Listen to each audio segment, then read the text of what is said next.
Hi friends, welcome to my channel. అందరూ ఎలా ఉన్నారు? మేమైతే చాలా చాలా బాగున్నాం. గుడ్ మార్నింగ్ అందరికీ. అందరూ ఏం చేస్తున్నారు? మీ వర్క్స్ అన్నీ అయిపోయా? మా వర్క్స్ అయితే అవ్వలేదు, కొన్ని అయ్యాయి, కొన్ని అవ్వలేదు. బయటకు వెళ్ళాల్సి వచ్చింది. చూడండి, వీడియో ఇంకా ఆన్ చేయకుండానే వాడి వైపు గుడ్ మార్నింగ్ అని అక్కడి నుంచే చెప్పేస్తున్నాడు.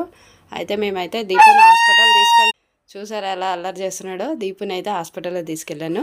ఎందుకంటే హోమియోపతి ట్యాబ్లెట్లు వాడుతున్నాను, మీ అందరికీ తెలిసిందే కదా. అవి అయితే అయిపోయాయి అనమాట. ఈరోజు అపాయింట్మెంట్ ఉంటే 9:30కి వెళ్ళి వచ్చేసాం అనమాట. అలాగే టిఫిన్ కూడా బయట చేసేసి వచ్చాము, పూరి. ఇక్కడైతే మా ఇద్దరికి ఛాయ్ అయితే పెట్టుకున్నానండి. నిన్న పాలు ఇరుక్కోవడం వల్ల మిస్ అయిపోయాం ఛాయ్. ఏ గోలా దీపు, పొద్దున్నే ఏంటి అల్లరి? ఆపు ఆపు, ఇటు చూడు. గుడ్ మార్నింగ్ చెప్పు గట్టిగా గట్టిగా. లేస్తుండగానే బెడ్ మేంచే తీసుకెళ్ళిపోయాను ఆ హాస్పిటల్కి. ఎందుకంటే బ్రష్ చేసేసుకొని రా, ఇక్కడికి రా. గుడ్ మార్నింగ్ చెప్పు. ఏం తిన్నావు? టిఫిన్ తిన్నావా? హాస్పిటల్కి వెళ్ళావా? ఓకే, అయితే మరి చాయ్ తాగేసి. Okay friend, bye. మరి మా వీడియోస్ నచ్చినట్లయితే లైక్ చేయండి.